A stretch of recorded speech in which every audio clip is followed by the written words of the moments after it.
is Terry, and we're going to be going through designing more immersive learning experiences with storyline and 360-degree images. So this will be another really great session. I shall get out of the way and hand over to you, Terry. All right, thank you so much. I appreciate it. What I'd like to do is just kind of give you a little feel for who I am and what I've been doing for the last 30 plus years, believe it or not. Again, as Tom said, my name's Terry Godfrey, and first and foremost, I want to thank him for the opportunity to be able to just jump on a webinar type workshop in order to share some of the things that I get excited about throughout my career. So one of the things I want to do is just give you a feel for where I'm located. I'm located in the States, in the United States here. And in particular, I'm located in a state on the East Coast called West Virginia. And I was born and raised here 62 years ago, believe it or not. And by education, I started out as a school teacher and a high school football coach, and spent some time doing that for about 3 years. Decided to make a few more dollars, and ended up at a local chemical plant as a technician, as an operator. And with my education background, they had just started a training department. So after about 4 years, I actually moved into that training department in 1991, and became a part of a group of individuals that kind of pioneered online training at that point. I had a great manager that allowed me that opportunity. Spent about 15 years in that. Things started changing at the chemical plant, and ended up getting caught up in the downsizing uh, uh, issues that they were implementing, and at the age of 45 was out looking for employment, but found out real quickly over the course of that 15 years, learning some um, skills as far as desktop publishing and learning and development and computers and graphic arts and that sort of thing. I was able to stay employed, and after about a year took a full-time position with a natural gas company. Spent 8 years there as a technical trainer. Moved over to another one after 8 years as an instructional designer. And then after about a year, the company that I work for now, which is based out of Calgary, Canada, purchased us. And that's where I'm at right now. My formal title is a senior learning consultant slash instructional designer. And my day-to-day work is designing pretty much online training for just about every type of discipline you can think of within our company. There's two of us here in the states. We both work out of the out of West Virginia in the same location. The rest of our staff is in Calgary, so we've been working remote. We're working at home right now. So within I think the last year is when Storyline introduced the 360 images, which we were really excited about that. We do a lot of training for technicians in the field. So we just jumped on it and started looking at how we could utilize 360-degree images to add more contextual side of the training development that we put out there for our technicians to learn. So what I want to do is just kind of walk you through a couple of things. The first thing I want to show you is just a very brief example of something that we are experimenting with. We're located in the States, in Canada, and down in Mexico. We have technicians all across the United States, up in Canada. There's a lot of times these individuals don't make it to facilities routinely, so we're looking at creating some 360 tours to identify equipment, to give them a feel for what it's like within a particular facility at a particular location. So hopefully this will generate a decent little preview.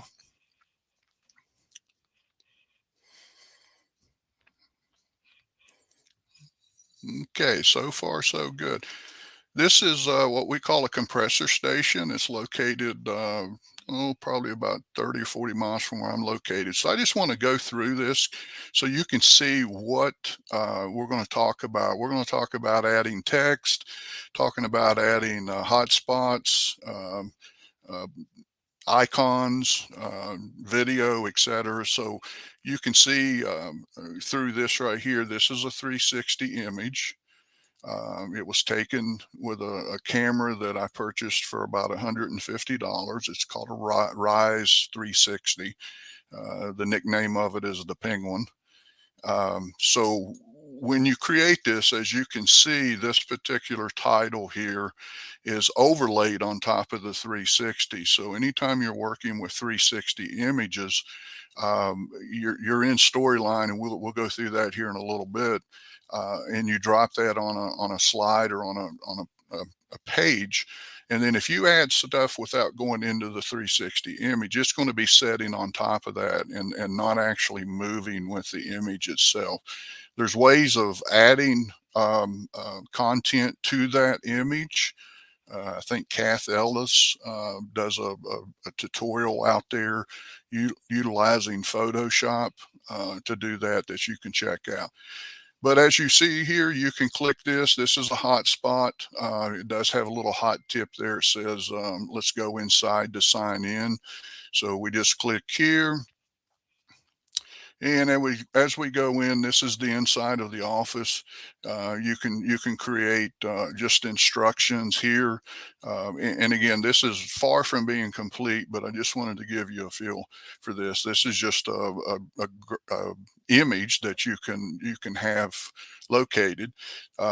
Here in the bottom, you can see the number of items that are available on this particular image. So we've already visited one of the two.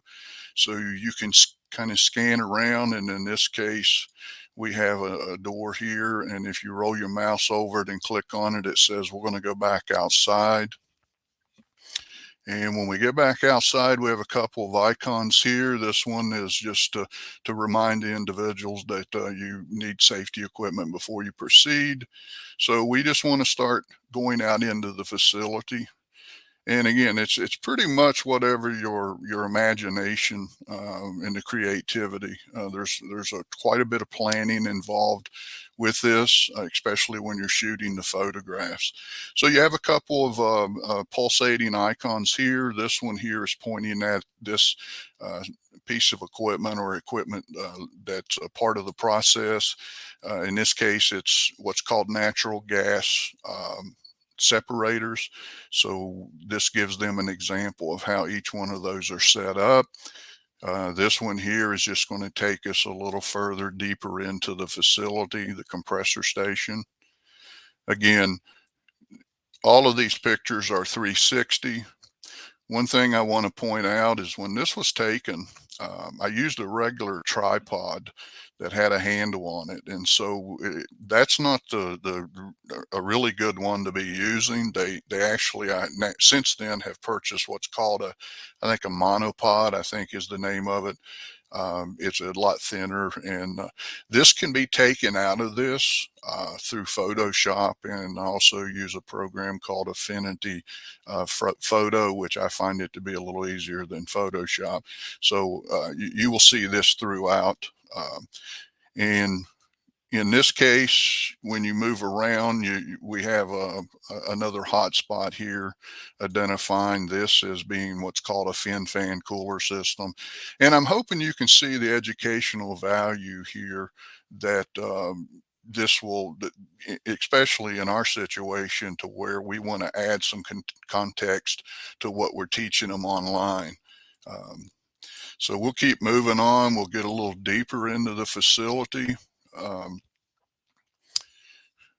as we come here, this is going to more than likely continue on. We do have some pulsating hot spots here. This is just uh, a Schaefer actuator.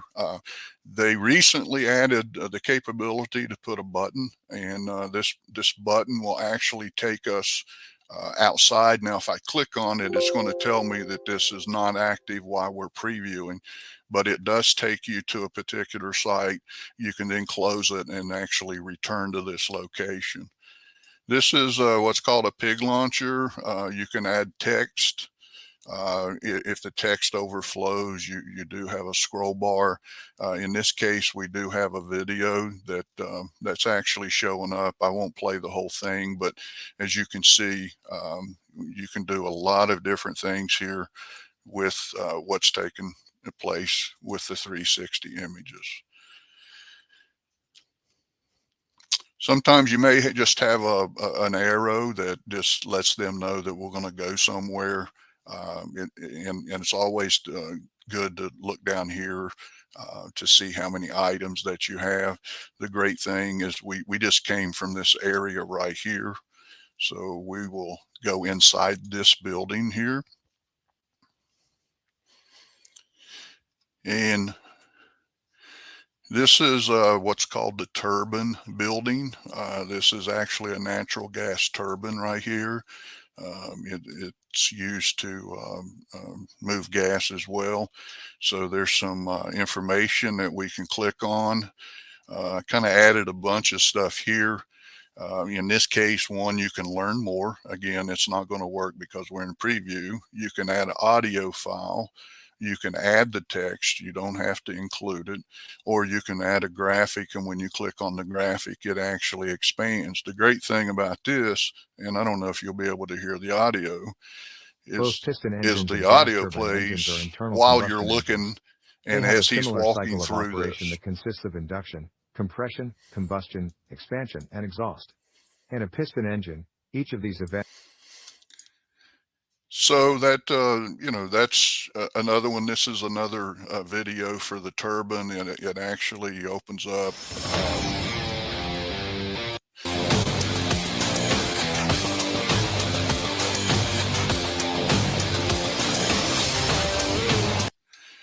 And once you go through from a standpoint, you got to get out of here some way. So here's the exit door. We're going to exit this building. And we come out of the parking lot, and this is the view that we would see because we just came out of this door right here. And so we've got to find how to get around. So there we go. We're going to click on here and it say, let's head back to the office.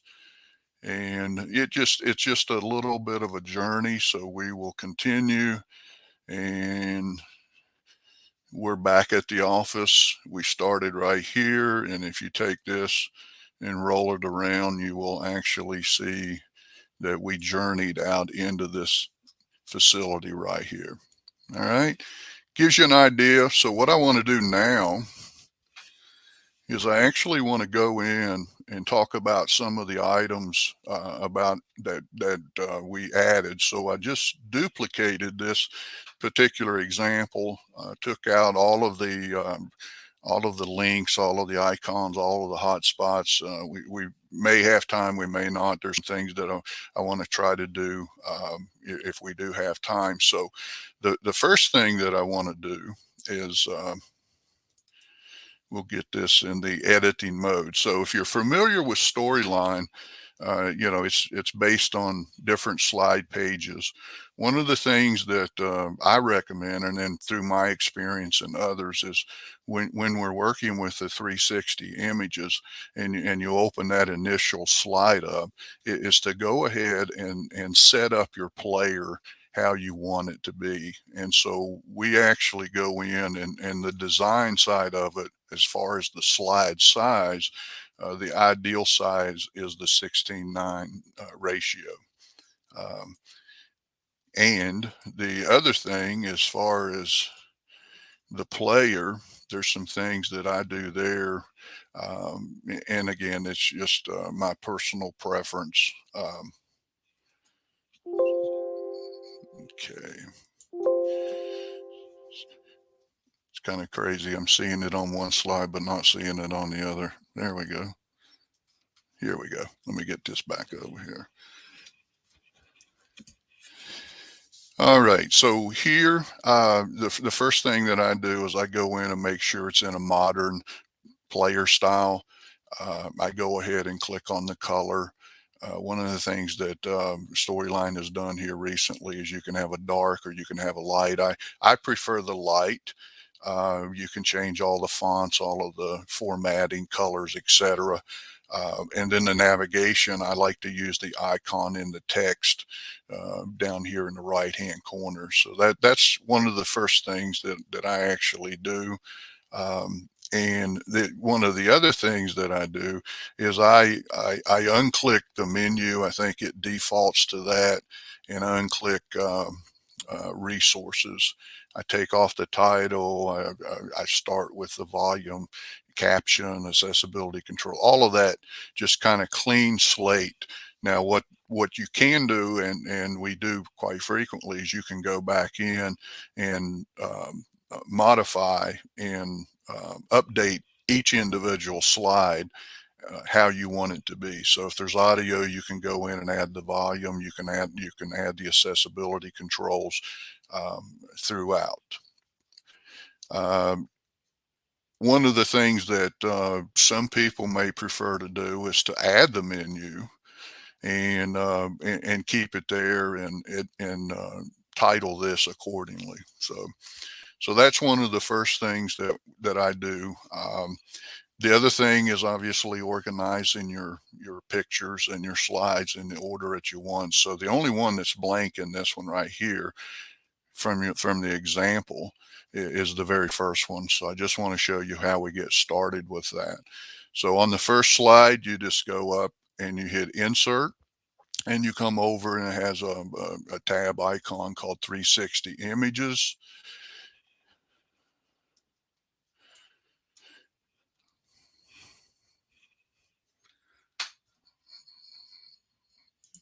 Oops, there we go. So let me find my 360 image. It's on my desktop. There we go.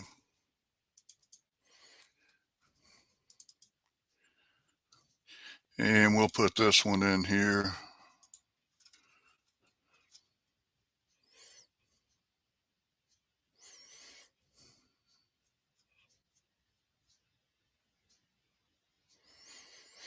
So the 360 image comes in based on how it was shot with your 360 camera, whether it was an iPhone or whatever.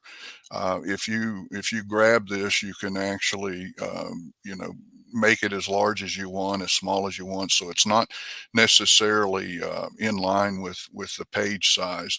The system itself does format it to the full size of this. So if it's a lot larger picture, pixels wise and dimensions wise, it'll shrink it down to whatever this particular size is. In this situation here, you can't do anything with this. If you move it, it'll actually just move like any graphic that's on a Storyline page. To edit this, you have a couple of ways that you can do that. You can click the icon or the hotspot or whatever, the button in the middle that says edit, or you can come up here to the edit. First, I want to talk a little bit about this ribbon and some of the things. The edit we'll get into in a little bit. Replace is a pretty handy tool. So if this is not the right picture, as long as you have it highlighted, you can replace it, go grab the one that you want, and it'll actually replace this. If you had already placed hotspots, buttons, text, etc., the new one, it doesn't affect the location of those or their links in whatsoever. Arrangements, this is typical front, backward, and so forth. You can do alignments. You can do where it's located on the page and then the actual size. And you can jump and preview this one real quick. So if you just preview this particular slide, um,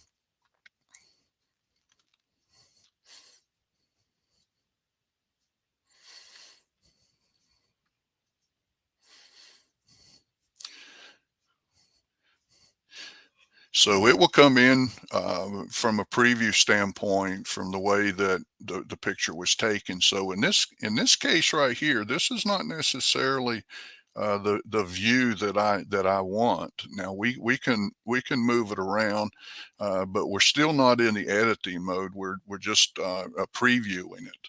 So we'll close this, and one of the first things that for each of your images is to set whatever view that you want the user to see when they open up this particular graphic or this particular image. And so we'll go into the editing side of this, which allows us to move around. And so the first thing we're going to do is we're going to set up the initial view for the user. And to do that, we hit the interaction tab and we hit edit. And as you can see the crosshairs, you can see the degree, and so we can move this around. And so what I actually did is just moved it around to where we're looking at the building. And you can level this up by paying attention to the initial view as long as it's 0, and then you can hit set there, and that will be your new initial view. Okay.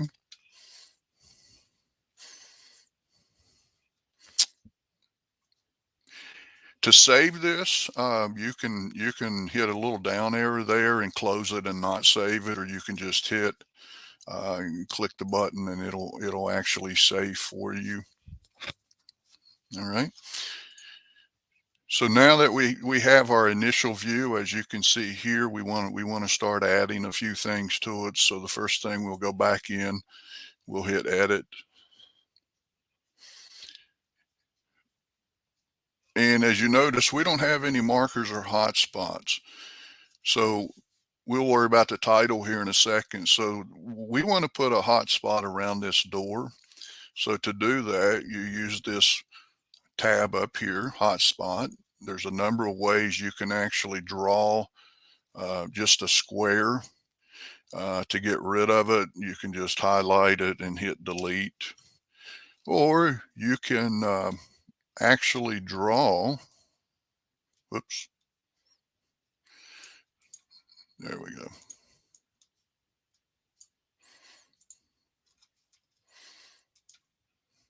It didn't like that, so one more time.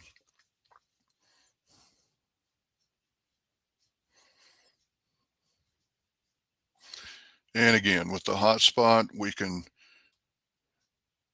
hold the mouse down, click, and we can drag down. In this case, I let off. That was my mistake. Sorry about that. We'll get it right here in a minute. So we're going to click there, there. And you can fine tune this by grabbing the corners. And so it automatically comes up with the title, and it'll automatically name it over here, hotspot number 1. So the easiest way to change this hotspot number 1 is we can just say enter building. You can add text, you can add whatever you want to. The color of this particular hotspot is blue right now. That can actually be changed. You can come up here and change the gradient side of it or the color of it. And you can, again, put some text here. And so what do we want this to do is we actually want that door to take us inside the building. So just like you're using Storyline with others, so what we need to do is create a trigger for this. And you can create it up here, or you can go over in the triggers column that Storyline provides and click here. It's putting everything on the other screen initially. And we're going to say jump to slide, and because these are in the order at which we want them, this is the actual next slide. So we'll just say okay. And the label this is considered a label, may not necessarily be needed. So they've put some tooltip capabilities. which is a little small item that you can have up to 35 characters, I think. So we'll just say enter building here.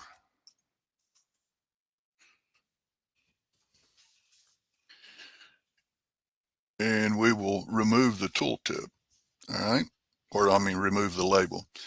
So let's preview. We'll close this so we can actually go to the next slide, so I can move a little quicker through here.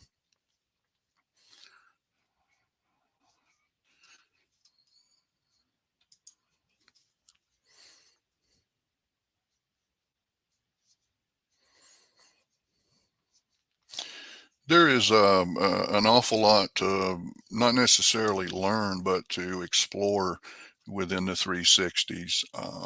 A lot more than just an hour can capture.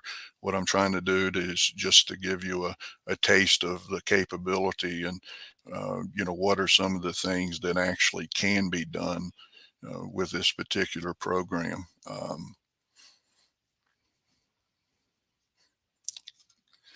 Well, I didn't want that. I know what I did wrong there. So we want to preview this scene.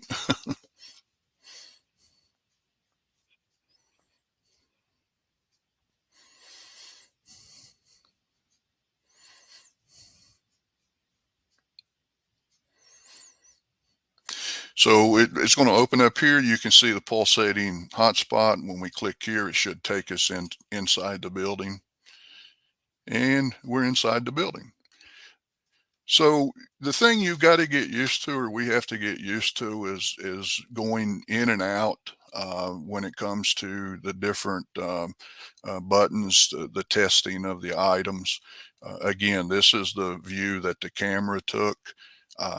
What we can actually do once again is we can edit this, and then we'll go back outside and kind of go out into the facility and add a few other things. So we're going to hit interaction, we're going to edit, we're going to change the view. So we want, when they come through the door, this is what we want them to see. And then from here, we can add icons. So what I'm going to do here is add actually a marker icon. And to give you an idea there, I just clicked on up in the left-hand corner. It pretty much defaults to the plus and whatever the theme is set up. In this case, it's blue. The plus can be changed, so we'll leave that alone right now. So to edit or format that, we can come up here and I think we hit interaction, or yeah, we hit marker. That's what we do. We hit marker, and we want to change that plus to something else. Now these are the ones that it provides for you, but if you are in Storyline, you do have a content library with other 360 icons. So I normally go into the 360 library, and if I'm using arrows, it just makes them a lot bigger, and it kind of gives you a few better options. So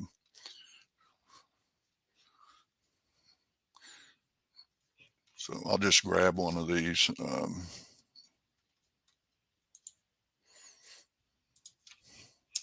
There we go. Put an S on there.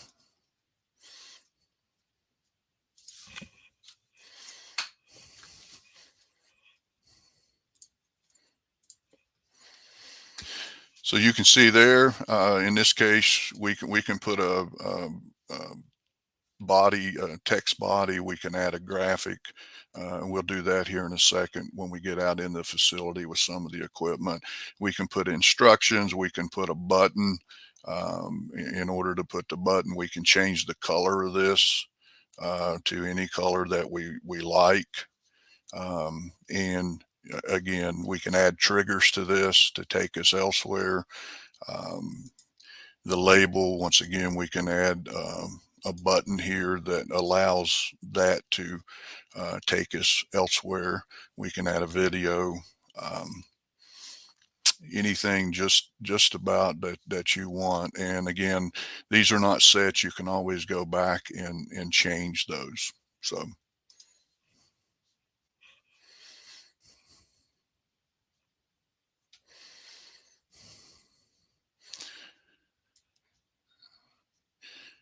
I'm going to go a little bit further out here into the facility. This is a couple things that we should be able to do. In this case, it'll actually have a video, so we can create this hotspot.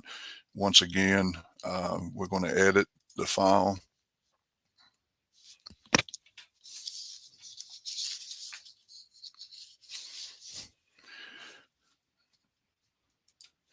And we can mark it off.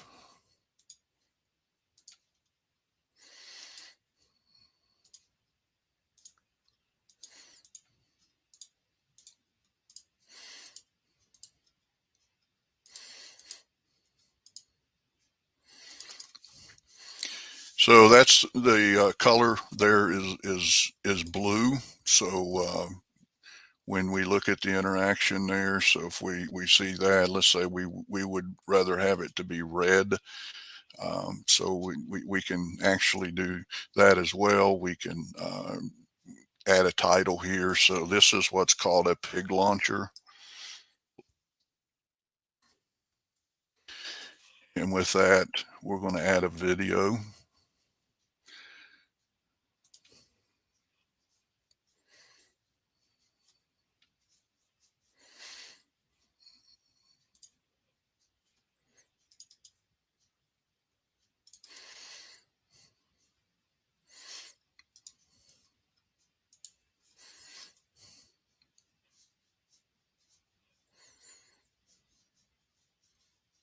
There we go.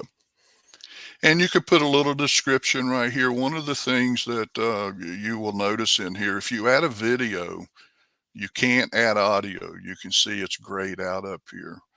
You can add another button, but you can't add audio. Now, if you add a picture, as you've seen in the example, you can actually add audio to that. So if we preview this, we'll preview this particular slide, so you can see what the video, how it actually opens up and runs.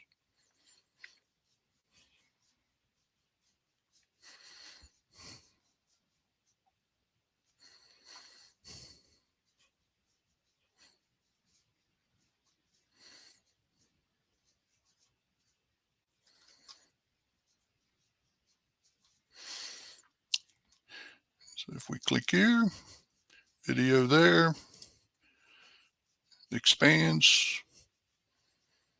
And I don't think there's any audio with this. I left it out. So this gives them a visual demonstration of how that pig is actually loaded into that launcher.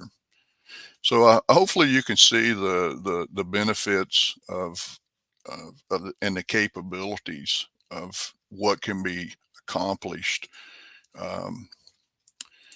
with adding different things as far as a tour, as far as hotspots, as far as buttons, as far as interactions and labels. So what we'll do now, let's go ahead and save this.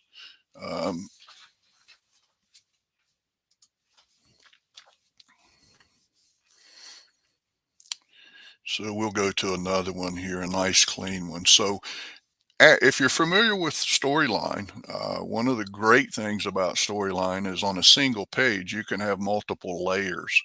And so even with the 360 here, you can actually do that.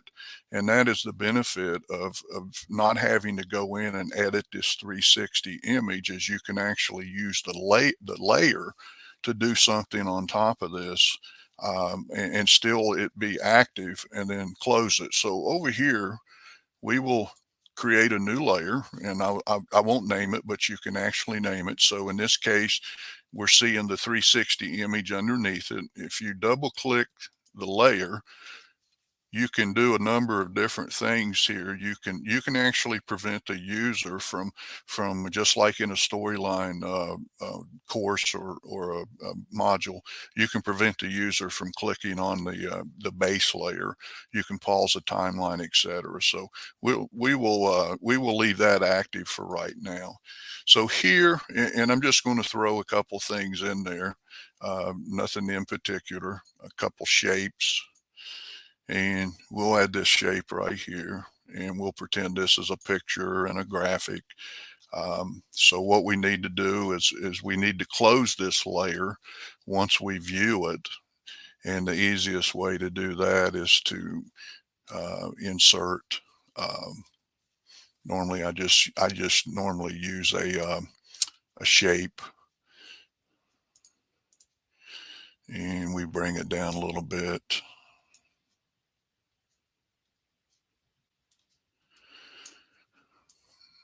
And again, please, the color schemes I'm not worried about right now. I'm just, I want to give you an example. So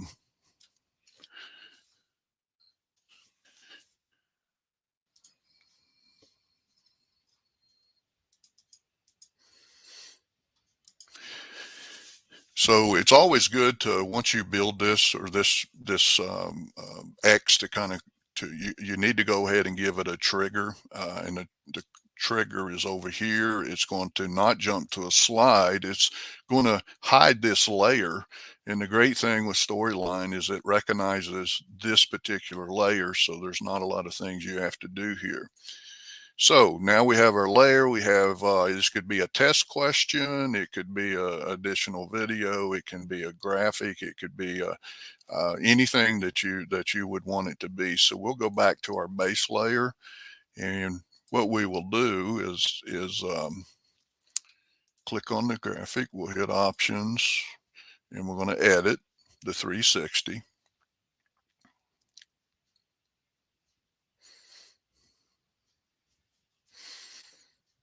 And we'll add a marker,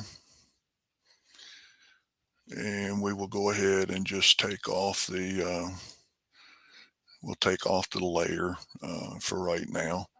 And what do we want this button to do, or this marker to do? We want it to show the layer, which this particular one is called Untitled. And we can preview this. Right now I'm working on a course that is utilizing this function with some 360 to develop quiz questions or knowledge checks that throughout would pop up on top of the 360. You can also take advantage of a couple of variables that this 360 imaging automatically creates when you put your first 360 image into a Storyline project. Those variables allow you to track the number of items that you select, the order at which you select them, and you can then utilize that to say, okay, you know, an individual needs to select all of these different markers before the next button is available for them to possibly advance to the next slide. You will notice in the far right corner, I haven't removed these. Those are kind of like the last things that I remove, so that way I can get around in the project back and forth pretty easy and not have to worry about it. But if we get here and we click on this, this should come up right here. Now, the unique thing, since we said you can still do something, you should be able to still move around on this page. And then from here, you can just close that out, and you're back, you know, where you started from. So let me see where we stand on time. Talked about adding button, the hotspots. You can control a number of different things. Couple things that I want to point out right here in the markers and hotspots. There's a few things that you can do. You can have what's called free navigation. And when you have free navigation, that let me go ahead and close this. Yep, we got to be in that in order for we can see that.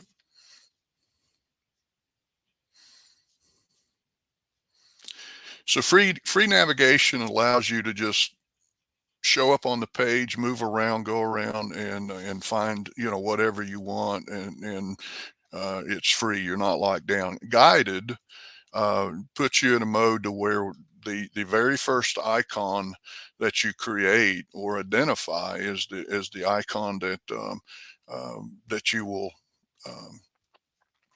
see. So I will go ahead and just create a few markers here.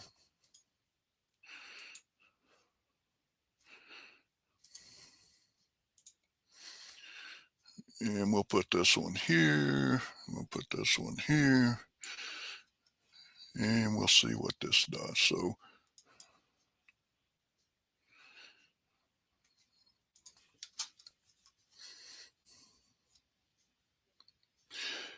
So to start this guided tour, if it's, yeah, there we go.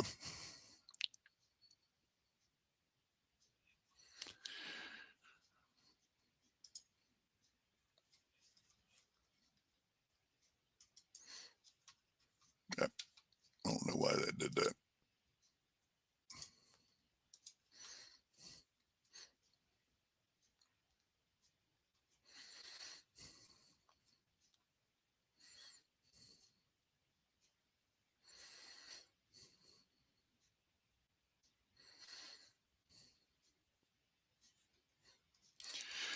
So to start the guided tour, as you can see, that there's only one icon. So that's the very first one.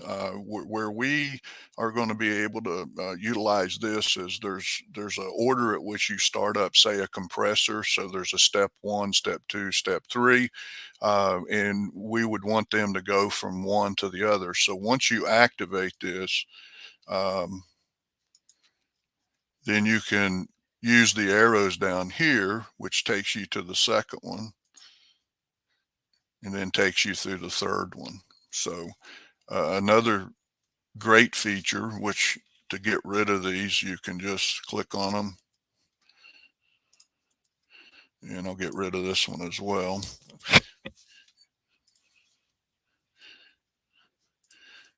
If you'll remember,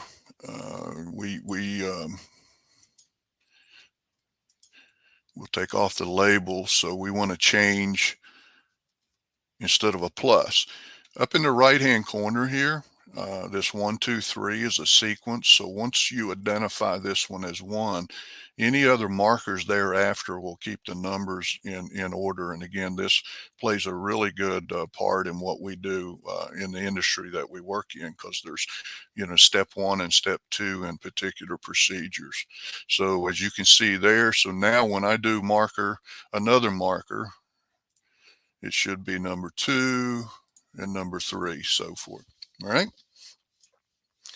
So we'll take it off the guided tour. The guided tour is really good in terms of if you want them to go through a facility in a particular order. There's certain things we do have processes to where they need to go here first and start something up before they go over to the next the next place. So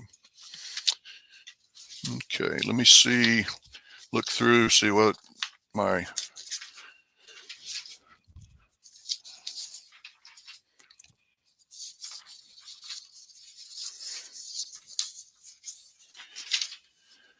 one of the other things that we can actually do here is we can go to the story view, and we can create another scene right here.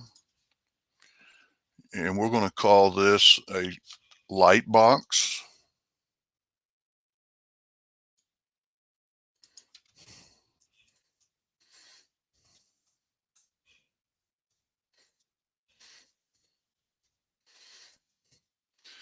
So we will open this up. They can set over here. We can add, you know, a picture or something that we want to add.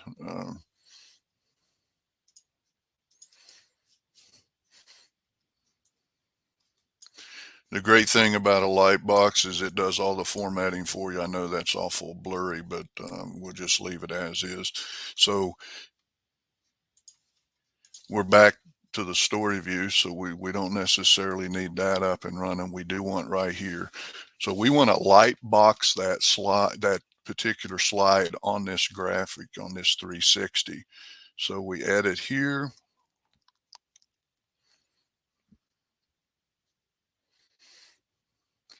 Let's get rid of these so they don't mess with us. And I'm using the markers because it's a little quicker. So when we click on that, we want to do a trigger, and we want to light box, and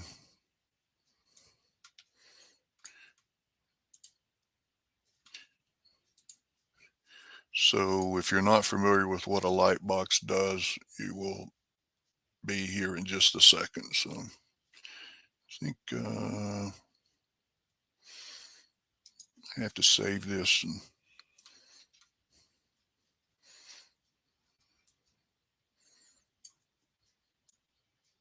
let me move this up here so we can see it pretty quick.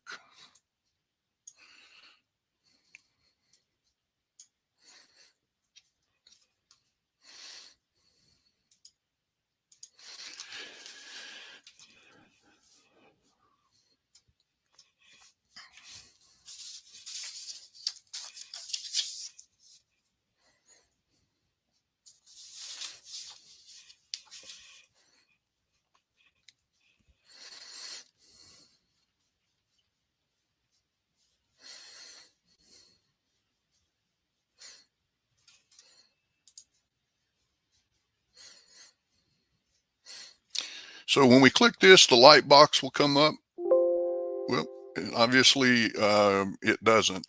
So it has to be in a full motion, but the light box shows up on top of this here with a button already pre-designed in order for it to close out. So that's something that I wasn't prepared to.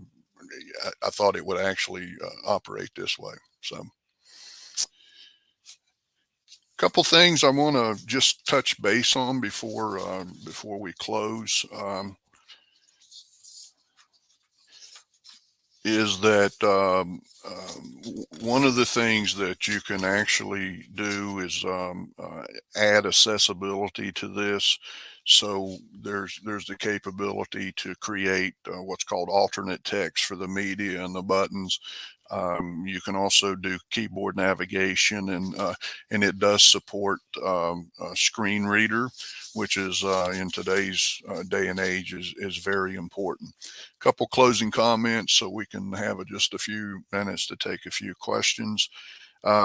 Is to save time, we probably need to spend a little time customizing the settings up front to think through, do some planning, and then know where we're going with it from a color scheme, from a flow of from one image to the next.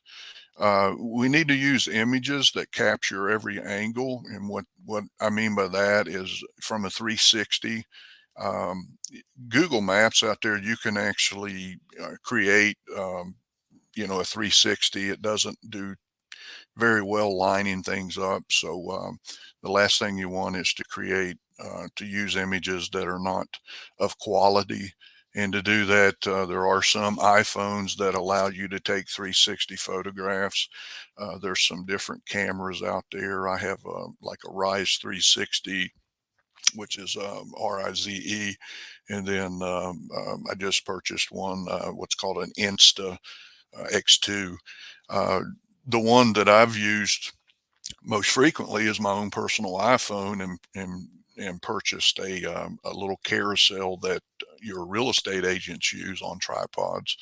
And you set up, it's a cloud base, you set it up, and you Bluetooth the control, and it snaps pictures in a 360 on its own and then stitches it all together and then stores it on a cloud, and you can go get it. And the quality is really good. The biggest thing, one of the things that is vitally important is once you get all your images in there, I would spend some time right up front going in and go ahead and setting the initial view for each image. That way, when it opens up, you know exactly what the user is going to be seeing. The other thing we just touched on a second ago was the learner navigation, from a guided to a free. And again, that really depends upon what course you're actually building, and what you want to convey through the module itself. Add the markers and hotspots to encourage engagement. We seem to think that the more buttons they click, the more engaged they are, and that's not necessarily the truth. I think we need to think through that a little bit more. If them opening up something is not necessary, then we need to refrain from doing so. We need to think through the capabilities of storyline and the variables and the trigger functions in storyline that will allow us to make a more immersive type interaction in each particular course. And what I mean by that is knowledge check questions, graphics, drag and drops, those sort of things. And the last three things is, consider the instructional value of it. What is it that you're trying to communicate? Do you need a contextual side of information? Obviously, you wouldn't use this teaching soft skills like computer programming, but you could use this for teaching someone how to start up a compressor or a piece of equipment. You want to know how it actually supports your particular learning objectives and outcome of what you're trying to accomplish. And the other thing is, think through the basics. What are the images that you need? Where are you going to get them? Are you going to purchase them? Are you going to go out and just get images, or are you going to spend some time taking the photographs? This particular day took me about an hour and a half to take all the photographs. I probably got about 30 photographs for the complete tour. And so those are the ones that I'm working on. Some were better than the others. And again, the navigation style is very important, something that we need to pay particular attention to. So, do we have any questions, Tom? Hey, well, thanks. That was a fantastically kind of detailed and in-depth look at this tool.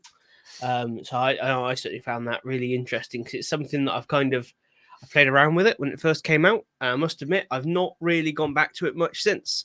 But I think you're right. It's got some really interesting applications that we can be exploring. Let's have a little look.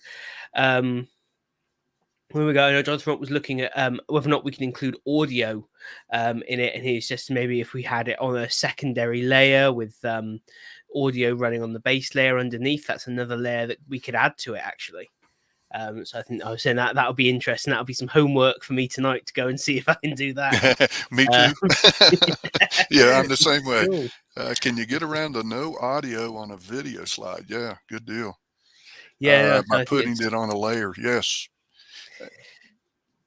And that, because I suppose add another level of immersion if you can get kind of ambient sounds as well. That would be really, really interesting, rather than just music. So, cool. Anyone with any questions? I know we're heading into Saturday evening, so people are... Yes. I'm sure there's evening in the UK, but yeah, it's about 11 o'clock a.m. here, so we're there we go. Yeah. So, but no, I know. I'm starting to feel it. So, Jonathan, again, I think it'd be great for a new employee to send them out Oh, okay, that's cool. So send them out before their first day, so they'd kind of walk in knowing their way around. Love that idea.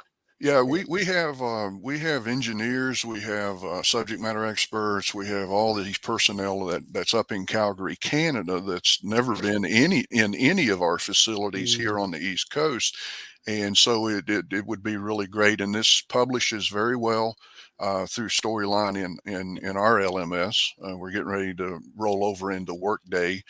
We've had success factors when we came on board.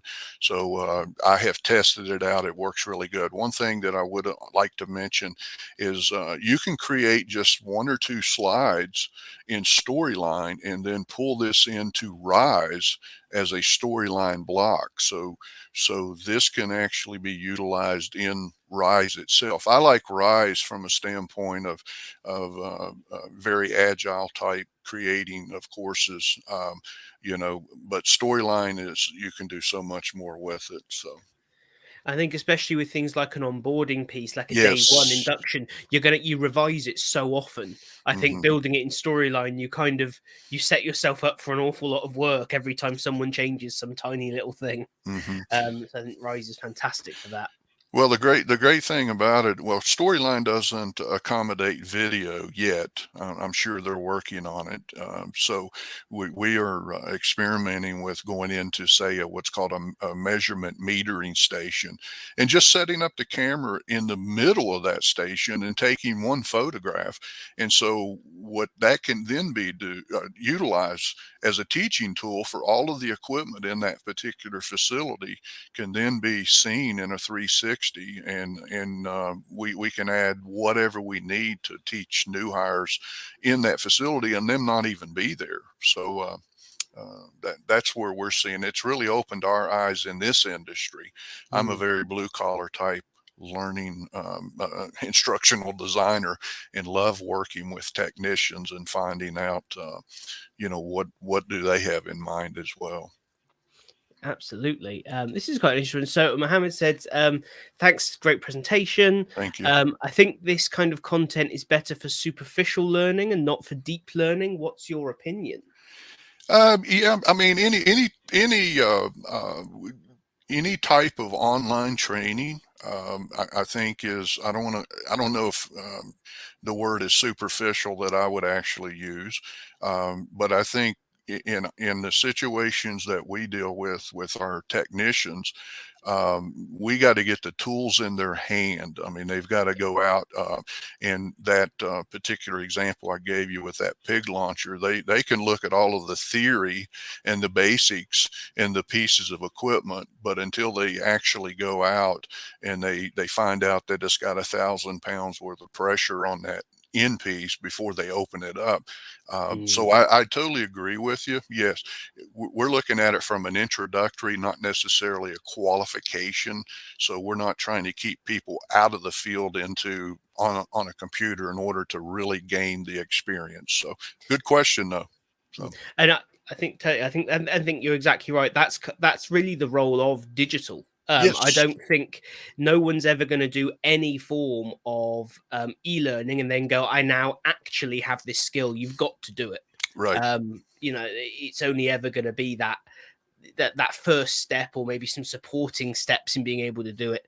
I think this is, otherwise you end up with the classic, I've got qualifications in 6 different things, but I've never done anything. Yeah. Well, It's we still have those people. absolutely, So, absolutely. And there we go. Jonathan's off to ask his boss for a 4 grand Matterport camera. yeah, yeah. Actually, the one that I did some research on and just recently purchased, I think, is an Insta Mm, XR2, I think, was around 450, and it absolutely, I mean, it does wonders. I think the cameras, you can use your basic iPhone with that carousel that I was telling you about, and it does a great, wonderful job.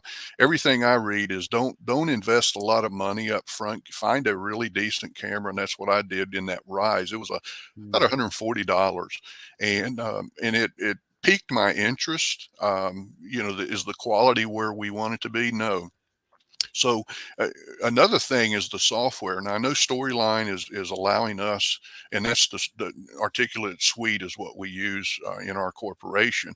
We were using Captivate. Oh my God, thank you. so so we now use it, and we have a tool, but there's other software out there. There's a virtual 3D tour software that's a kind of a standalone. You don't have to pay a yearly subscription.